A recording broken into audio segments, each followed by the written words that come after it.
నా హైడ్రేషన్ కోసం I just trust one thing, ఫుల్గా వాటర్ ఉండే కంట్రీ డిలైట్ వల్ల పొలాచి కోకోనట్స్. సో ఇప్పుడే కంట్రీ డిలైట్ యాప్ డౌన్లోడ్ చేసుకొని ఆర్డర్ చేయండి.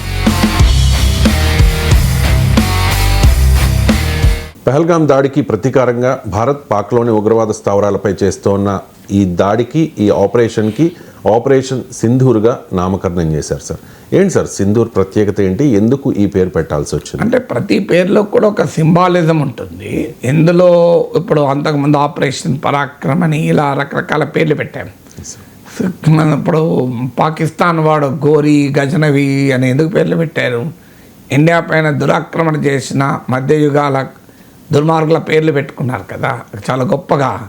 సో అందువల్ల ఇది సింధూర్ అని పెట్టడంలో ఇండియన్ కల్చరల్ సింబాలిజం ఉంటుంది, ఇండియన్ వార్ సింబాలిజం కూడా ఉంటుంది. అంటే మన పౌరుష ప్రతాపాలకు సింధూరం ఒక ఉదాహరణ కదా. సింధూరం మనకు కవులల్లో, కవిత్వాల్లో కూడా ఉంటుంది చూడండి.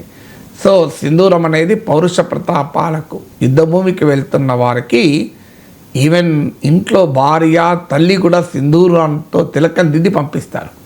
సో భారతీయ వీర నారీమణులు, వీరమాతలు తమ బిడ్డలకు, తమ భర్తలకు కూడా పిరికితనాన్ని నూరిపోయలేదు, వీరత్వాన్ని అందిస్తూ సింధూర తిలకం దిద్ది కర్తవ్యోన్ముఖులను చేస్తారు. అందువల్ల ఇదొక వార్ ఫెరోసిటీ, అంటే వార్ అని అనలేం కానీ మన ఫెరోసిటీ అంటే మన సైనికుల వీర ప్రతాపాలను సింబలైజ్ చేస్తుంది సింధూర్ అనేది.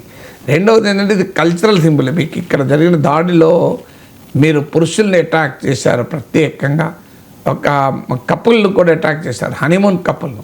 అన్ఫార్చునేట్లీ ఆ మరణించిన వినయ్ నర్వాల్ ఆయన సతీమణి కూడా ట్రోల్ చేస్తున్నారు మన దేశంలో. అదొక దుర్మార్గం అనుకోండి. ఆమె విద్వేషాన్ని పెంచకండి అని పిలిపించింది, అంతే. విద్వేషాన్ని పెంచకండి అని పిలిపించినందుకు ఆమెపై కూడా ట్రోలింగ్ చేశారు. ఎంత అన్యాయం చూడండి, హిమాంక్షి అని. సో అందువల్ల 26 ఏళ్ళ లెఫ్టినెంట్ కల్నల్ పెళ్ళైన కొద్ది రోజులకే హనీమూన్కి వచ్చాడు. సో ఆ సింబల్, ఆ ఫోటో మనకి ఇప్పటికీ కూడా కళ్ళలో మెరుస్తుంది. భర్త శవం పక్కన కొత్తగా పెళ్ళైన పెళ్లి కూతురులాగా ఉన్న ఆ అమ్మాయి. అందువల్ల సింధూర్ ఏంటంటే మ్యారేజ్లో కూడా వాడతారు. అంటే ఒక రకంగా పహల్గాంలో పాక్ ప్రేరేపిత తీవ్రవాదులు చేసిన నీచ కృత్యాన్ని కూడా సింబలైజ్ చేస్తుంది ఇది.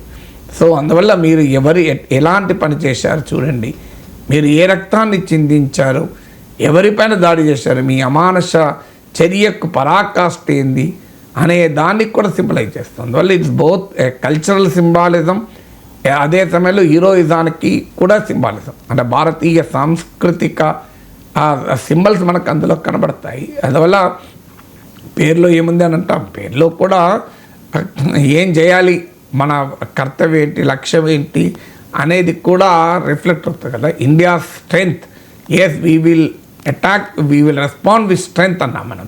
పాకిస్తాన్ వాడు చేసింది పిరికి పంద చర్య. అది ఆ నిరాయుధులపైన దాడి చేయడం పౌరుషత్వం అనిపించుకోదు, నిరాయుధులపైన దాడి చేయడం వీరత్వం అనిపించుకోదు.